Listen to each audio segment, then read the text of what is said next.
No verão quente do ano de 63 a.C., o Fórum Romano fervilhava de vozes, poeira e olhares curiosos. Milhares de cidadãos haviam se reunido em frente à tribuna, atraídos por um espetáculo que, sob o nome de justiça, escondia um desejo mais antigo e obscuro: presenciar a humilhação de um homem. Ali, tremendo sob o sol, encontrava-se Marco Lívio, senador de Roma, vestido apenas com uma túnica de linho tão fina que deixava ver cada linha de seu corpo. O mesmo corpo que, até pouco tempo, sentava-se entre os mais poderosos do Senado. Suas sandálias vermelhas, símbolo de seu status, e sua toga púrpura haviam sido publicamente retiradas. Já não era um patrício, era um homem nu, diante de seu povo. Suas mãos, amarradas às costas, tremiam enquanto um escravo colocava em sua boca uma mordaça de madeira, como se fosse uma besta incapaz de falar. À sua frente, um arauto segurava um pergaminho e começou a ler, com voz solene, os crimes que o condenavam: desvio de verbas, suborno, traição à honra do Senado. Cada acusação era seguida por um golpe do flagrum, um chicote de várias cordas com pontas metálicas. O primeiro golpe arrancou um gemido, o segundo, uma lágrima. A multidão contava em voz alta: 1, 2, 3. Ao 10º, Marco já não era um homem, mas uma advertência viva. Sua pele se abria sob o ferro, e a cada chicotada desvanecia-se a dignidade que o havia definido. Aos 20 golpes, caiu de joelhos. Aos 30, chorava sem palavras, um som animal escapando de sua garganta aprisionada. Mas não o matariam. Ainda não. A morte teria sido misericórdia. Roma queria algo mais profundo: destruir sua dignitas, a honra que fazia de um cidadão um ser social. Uma semana depois, quando as feridas de seu corpo começavam a cicatrizar, Marco Lívio tirou a própria vida. Não o fez pela dor física, mas porque sabia que milhares o haviam visto suplicar e tremer. Em Roma, morrer era aceitável, viver sem honra, não. Seu suicídio foi o final lógico de um ritual público, cujo propósito não era a justiça, mas a vergonha. Nesse fórum, onde os templos se erguiam majestosos e as leis eram proclamadas em nome da virtude, a multidão havia celebrado algo distinto: o prazer de ver um homem poderoso reduzido a nada. Essa, diziam os romanos, era a verdadeira justiça. Para entender por que Marco Lívio escolheu a morte antes da desonra, é preciso compreender a essência da alma romana, a dignitas. Aquela palavra que resumia a reputação, a influência, o respeito e a identidade social de um homem. Em Roma, ninguém existia por si mesmo. A existência dependia do reconhecimento dos outros. Ser visto, ser saudado, ser temido, ser respeitado, isso era viver. Perder esse olhar coletivo equivalia a desaparecer, mesmo que o corpo continuasse respirando. O cidadão romano não era um indivíduo como o entendemos hoje. Era parte de uma rede invisível de hierarquias, de gestos e aparências. Sua honra, sua dignitas, era medida pela linhagem de seus antepassados, pela retidão de sua palavra, por seu valor na guerra e por sua conduta pública. A virtus, palavra irmã de dignitas, era o coração da masculinidade romana. Significava coragem, domínio e controle. Um verdadeiro homem era o que mandava, não o que obedecia, o que suportava a dor sem gemer, o que jamais mostrava fraqueza aos olhos alheios. Essa ideia se estendia a todos os níveis da sociedade. Os senadores disputavam a glória como soldados no campo de batalha. Um gesto impróprio, uma derrota política ou um rumor de covardia podia arruinar carreiras inteiras. Os plebeus também tinham seu próprio código. O artesão defendia sua reputação no mercado, o soldado sua lealdade na legião, o comerciante sua palavra nos contratos. Mesmo os mais pobres guardavam uma forma modesta de honra: o orgulho de pertencer a Roma, de não ser escravos. Os escravos, por outro lado, viviam no extremo oposto da ordem. Sem direitos, sem nome, eram propriedade, e, no entanto, até eles conservavam uma sombra de autoestima. Um último refúgio interior que o Senhor tentava esmagar por meio de humilhações públicas. Porque Roma compreendia que o controle do corpo não bastava. Era necessário quebrar o espírito. As mulheres possuíam outro tipo de honra: a pudicitia, a modéstia. Sua virtude não era medida em conquistas ou títulos, mas em pureza, discrição e obediência. Uma mulher romana podia alcançar respeito se conservasse intacta sua reputação, se fosse fiel a seu esposo, se administrasse sua casa com prudência. Bastava um rumor ou um olhar equivocado para destruir tudo o que havia construído. A perda do pudor equivalia a uma morte social. Assim funcionava o mundo romano. Cada classe, cada gênero, cada ofício era sustentado por um delicado equilíbrio entre a aparência e o respeito. A humilhação pública não era apenas um castigo, era uma arma política e moral. Convertia a vergonha em espetáculo, a dor em lição e a ruína alheia em advertência coletiva. Roma castigava o corpo, sim, mas o que realmente destruía era a alma. E por isso, quando Marco Lívio foi exibido quase nu diante do povo, sua condenação foi mais profunda que qualquer ferida. Foi a aniquilação de sua identidade. Marco Lívio havia nascido em uma família respeitável, daquelas que não eram grandes nem gloriosas, mas sim honoráveis. Havia ascendido com paciência, combinando o serviço militar na fronteira germânica, favores políticos e uma reputação de homem razoável. Não era brilhante, mas era confiável, e isso em Roma valia mais que o gênio. Tinha uma esposa virtuosa, 3 filhos e uma vila modesta na Campânia. Tudo parecia ordenado, até que a ambição se disfarçou de necessidade. No início foram pequenos subornos, presentes de empreiteiros em troca de licenças, uma bolsa de moedas por uma assinatura rápida. Nada que parecesse um crime, mas um favor recíproco, um costume tolerado pela maioria. Marco dizia a si mesmo que todos faziam isso, que o sistema inteiro estava construído sobre essa troca de favores. Mas a linha entre o hábito e o delito tornou-se difusa quando começou a tirar dinheiro dos fundos destinados ao grão para os pobres. Não era muito, pensava. Apenas alguns denários para pagar dívidas ou melhorar os jogos públicos que organizava a cada ano. Vou devolver, repetia a si mesmo, embora nunca o tenha feito. Até que um jovem promotor, ambicioso e desejoso de se fazer notar, decidiu investigar as contas do Senado. Os números não batiam. As testemunhas começaram a falar. Os rumores se espalharam mais rápido que a própria defesa de Marco. Quando foi levado a julgamento, seu destino já estava selado. Tentou justificar-se, alegar erros contábeis, culpar seus escribas, mas os documentos falavam mais alto que ele. Foi declarado culpado de desvio de verbas e corrupção. Sua pena, a perda de sua dignitas e a exposição pública. O dia do castigo amanheceu luminoso, demais, como se o sol quisesse garantir que ninguém perdesse nenhum detalhe do espetáculo. O fórum estava cheio. Quando Marco apareceu com sua toga senatorial, um murmúrio percorreu a multidão. Era assim que se viam aqueles que acreditavam estar acima da lei. Mas logo deixou de ser senador. Os escravos lhe arrancaram a toga e as sandálias vermelhas, deixando-o apenas com a túnica de linho transparente, a túnica molesta. Seu corpo, antes coberto por símbolos de autoridade, ficava exposto como o de um escravo. O arauto leu sua sentença em voz alta. Depois, os assistentes o obrigaram a segurar um pergaminho. Era sua confissão escrita, cada crime, cada cifra, cada mentira. Teve que lê-la diante de todos, com a voz embargada, enquanto a multidão o escutava.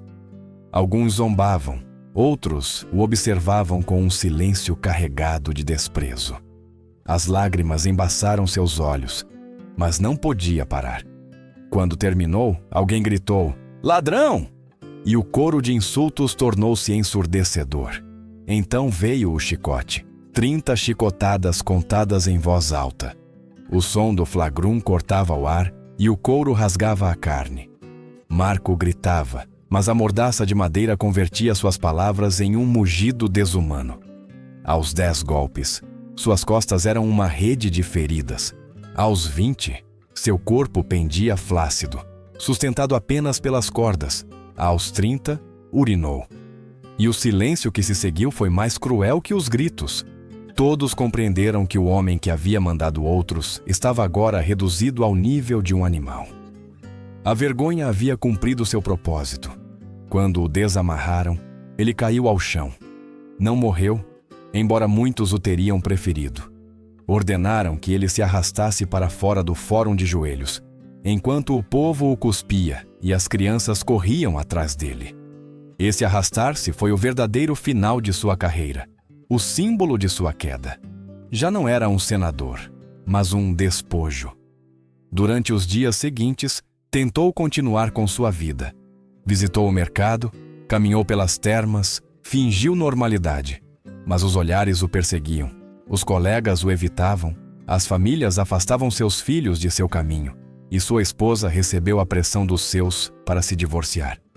Marco compreendeu então o que Roma lhe havia feito. Não apenas o havia castigado, o havia apagado. Seu nome, antes associado à autoridade, agora era sinônimo de vergonha. Uma semana depois, cortou as veias em seu banho. Sua morte foi silenciosa. Ninguém proferiu elogios. Ninguém chorou. Em Roma, o corpo havia morrido muito depois da honra. Entre os muitos crimes que Roma conhecia, nenhum provocava tanto horror como o parricídio. Matar o próprio pai era uma ofensa contra os deuses, contra a lei e contra a própria alma do império. O pater familias representava a autoridade divina no lar. Destruí-lo era como apunhalar o coração de Roma. Por isso, o castigo reservado a esses homens não era apenas a morte, mas a completa aniquilação. A poena culei, o suplício do saco. Caio Públio tinha 32 anos quando seu destino foi selado.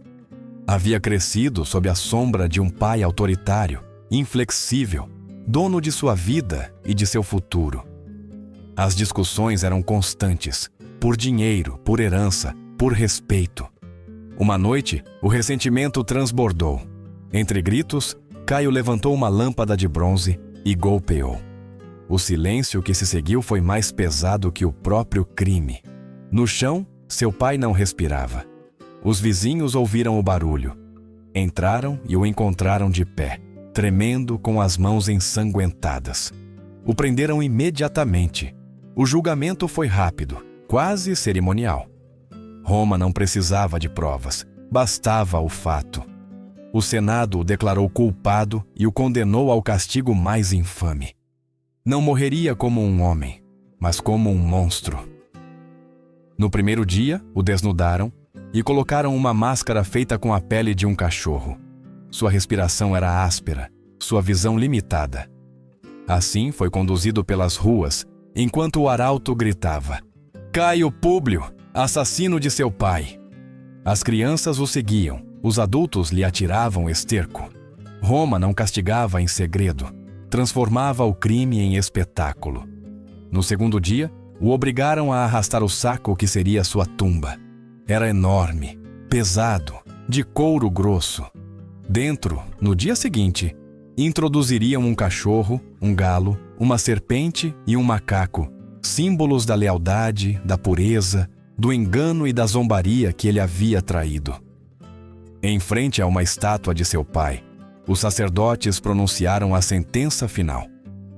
Já não é filho, já não é romano, já não tem nome. No terceiro dia, o costuraram dentro do saco junto aos animais e o atiraram no Tibre. Da margem, ouviram-se seus gritos, misturados com os chiados e rugidos das bestas. Durante alguns instantes, o saco flutuou, inchado pelo movimento desesperado dos corpos.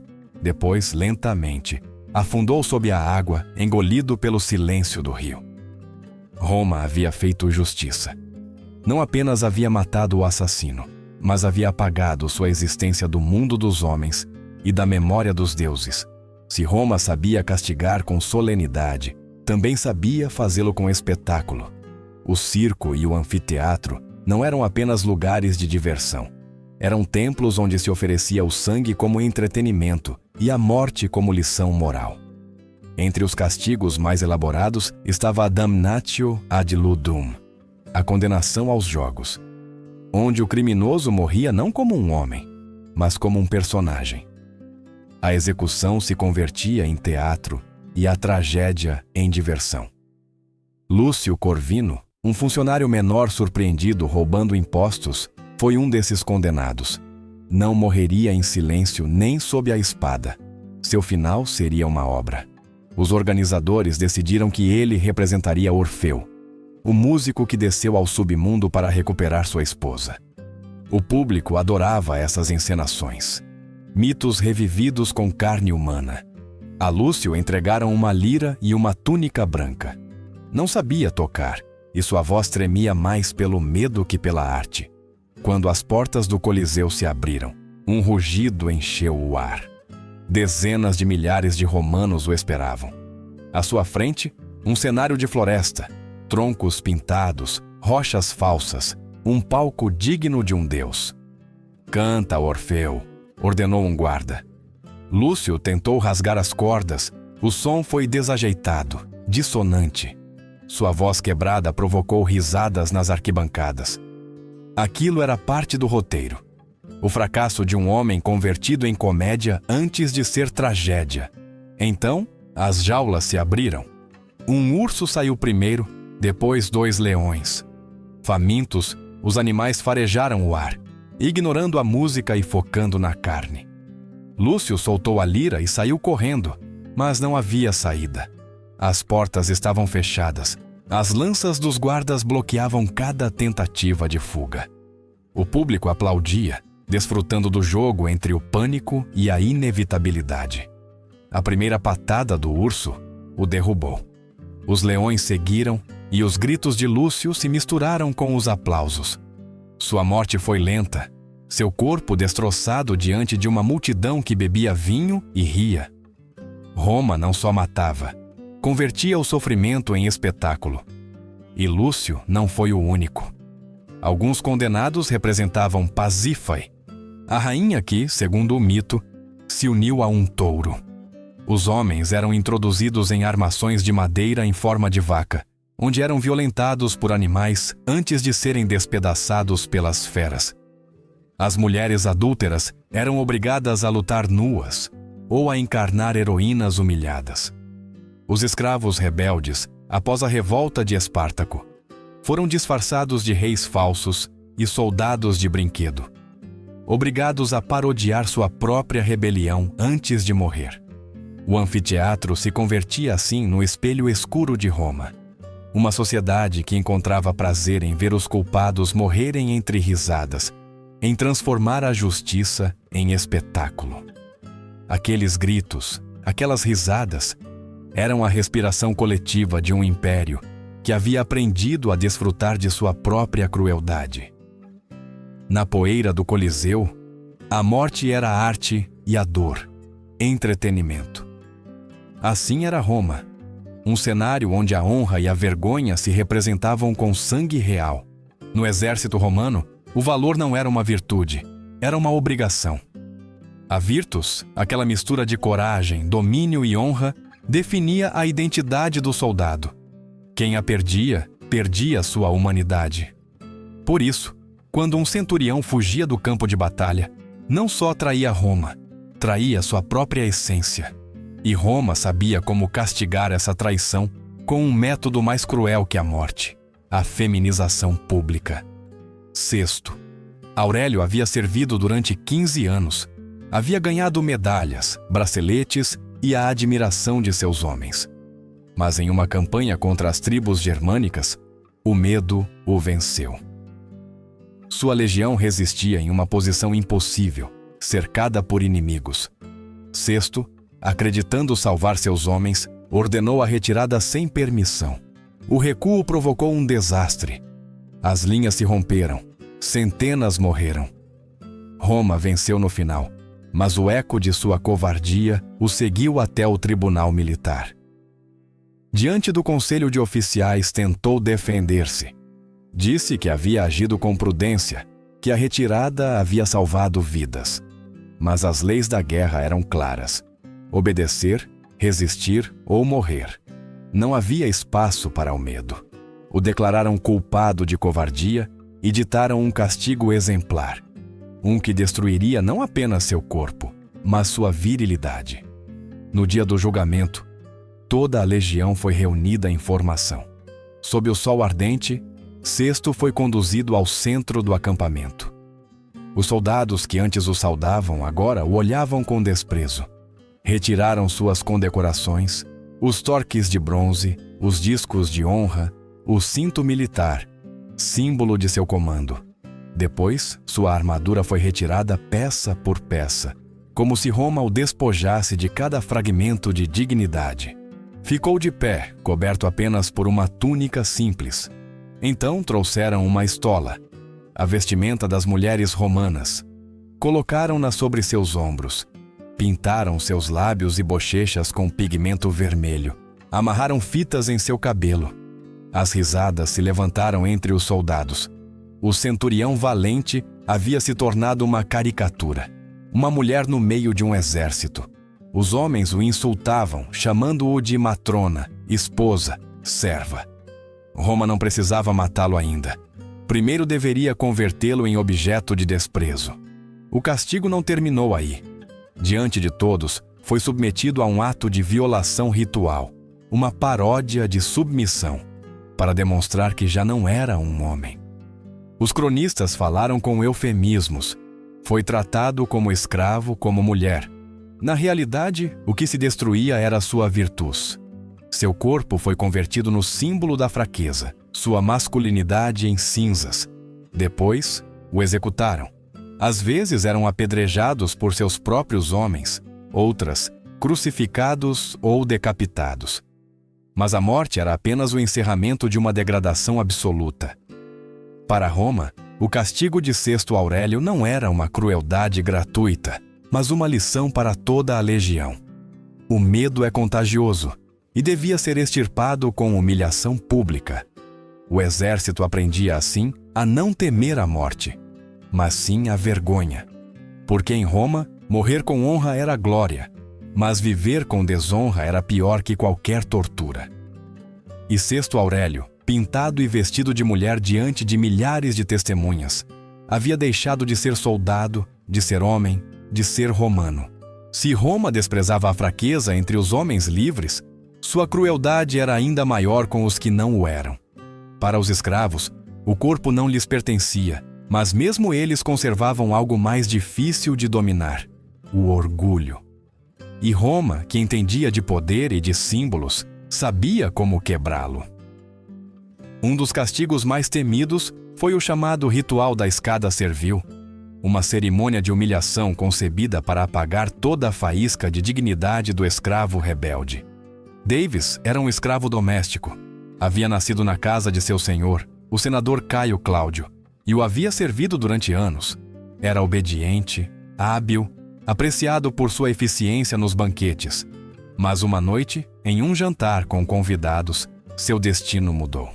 O vinho escasseou e seu senhor, irritado pelo erro, o acusou de roubo. Davis tentou explicar-se. Cláudio, ébrio e furioso, o golpeou no rosto diante de todos. Humilhado, Davis reagiu. Levantou a mão, não para atacar, mas para afastá-lo. Mas em Roma, isso bastava. Um escravo que tocava em seu senhor cometia um sacrilégio. Sua vida ficava sentenciada. Foi levado ao fórum para seu castigo. Ali, uma escada de madeira se erguia como um monumento de vergonha. Em cada degrau esperavam homens de prestígio, magistrados, senadores, cidadãos honoráveis. Davis foi completamente despido.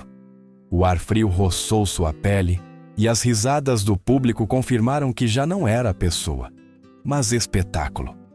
Amarraram suas mãos à frente, o suficiente para subir. A ordem foi clara: devia subir a escada. degrau a degrau, e beijar os pés de cada homem que encontrasse em sua ascensão. O público rugiu de satisfação. Cada beijo era uma confissão muda. Sou inferior. Não valho nada. Os magistrados erguiam suas sandálias para que Davy se inclinasse mais. Alguns afastavam o pé de propósito, obrigando-o a humilhar-se repetidamente. As crianças imitavam o gesto da multidão, aprendendo o que Roma ensinava melhor que ninguém: quem mandava e quem obedecia. Quando chegou ao topo, exausto, um homem com um chicote o esperava. 12 golpes desceram sobre suas costas nuas. A dor o fez perder o equilíbrio. Caiu, batendo nos degraus até se chocar contra o chão. O silêncio se rompeu em aplausos. Tinha uma perna quebrada, mas o obrigaram a arrastar-se diante de seu senhor. Sou nada, menos que nada. Sou um verme, teve que dizer. Cláudio, satisfeito, anunciou seu perdão, seguido da ordem final: crucificação. Naquele dia, Roma não castigou um crime, mas uma insolência. A escada servil se converteu em símbolo de obediência eterna. Porque um escravo que beijava os pés do poder não só perdia seu corpo, mas sua alma. Em Roma, a vergonha feminina era um espetáculo público. A pudicitia, a virtude da mulher, não pertencia a ela, mas a seu esposo, sua família e ao Estado. Quando uma mulher manchava essa honra, seu corpo se convertia no palco do castigo. Cláudia Terésia, esposa de um tribuno e mãe exemplar, foi acusada de adultério com um jovem músico escravo. Ninguém tinha provas, mas em Roma bastava um rumor para destruir uma vida.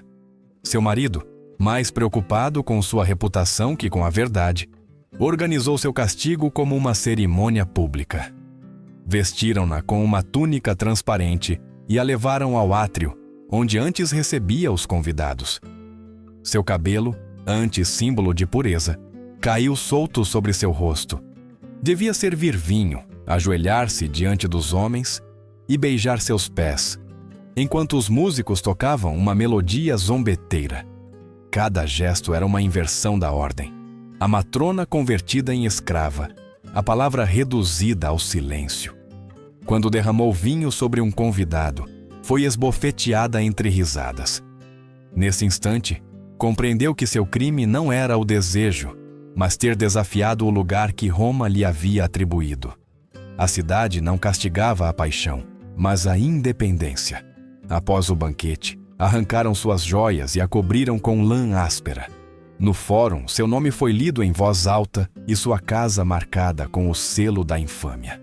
Seu esposo a repudiou diante de todos, declarando impuro seu linhagem.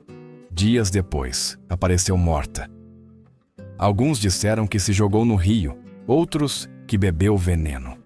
Para Roma, sua morte foi um ato de purificação. Para a história, foi a prova de que mesmo a dor podia ser utilizada como lição moral. No corpo de Cláudia, Roma reafirmou seu poder e sua crueldade. Em Roma, nem todos os castigos eram executados sobre a carne. Alguns eram mais silenciosos, mais sutis, mas infinitamente mais devastadores. Entre eles, nenhum era tão temido como a damnatio memoriae, a condenação da memória. Era o apagamento total de uma existência, a negação do nome, do rosto e da lembrança. Morrer não bastava, era preciso desaparecer da história. Quando o Senado pronunciava essas palavras, o condenado morria 2 vezes, uma no corpo e outra na memória coletiva. Seu nome era raspado dos monumentos, suas estátuas destruídas ou decapitadas, seus retratos apagados com fogo ou martelo. Os documentos oficiais eram reescritos como se nunca tivesse existido.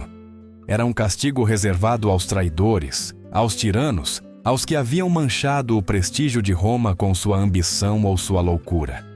O exemplo mais célebre foi o do imperador Domiciano. Filho de Vespasiano, irmão de Tito, havia herdado o trono com a intenção de restaurar a disciplina e a ordem.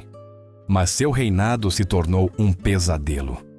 Rodeou-se de aduladores, perseguiu senadores e executou quem ousava contradizê-lo.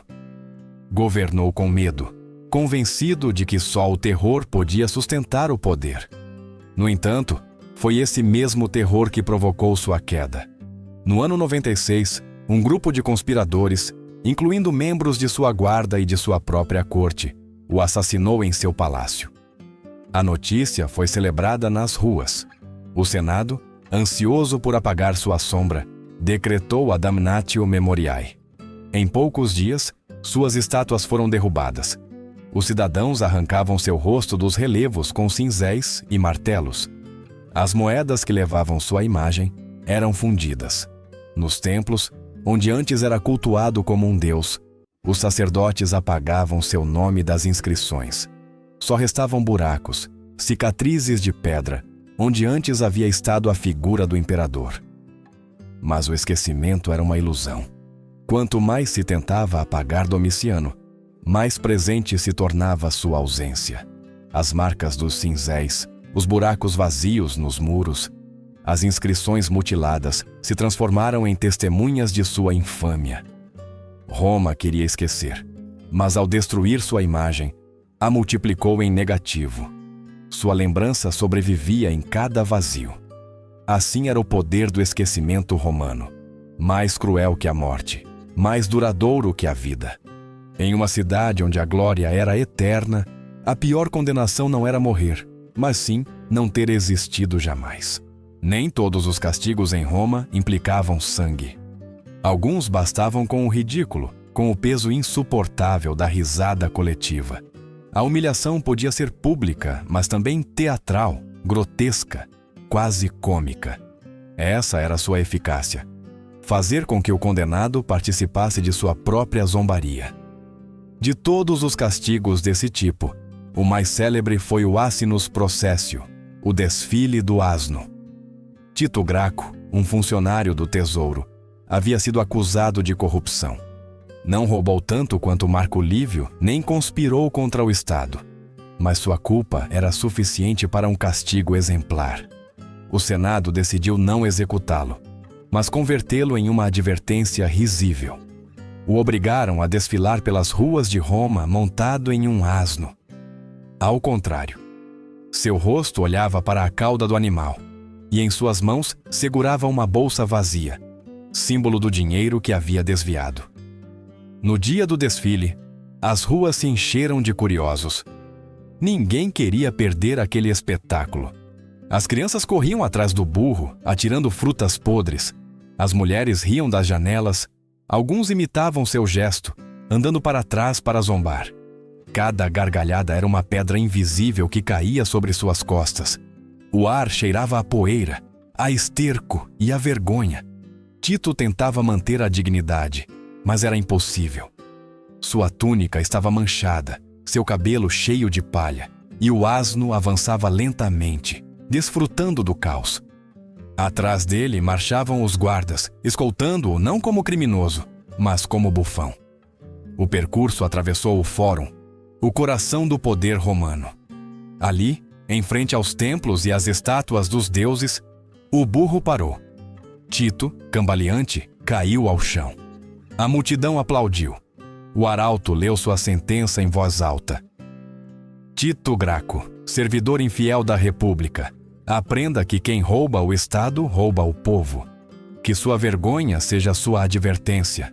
Depois, amarraram um cartaz em seu pescoço com uma frase escrita em tinta vermelha. Eu ri do povo, e o povo ri de mim. Assim foi levado até o final do percurso, entre aplausos, insultos e risadas. Aquela cena condensava toda a filosofia romana do castigo. Não bastava sancionar, era preciso educar, era preciso mostrar.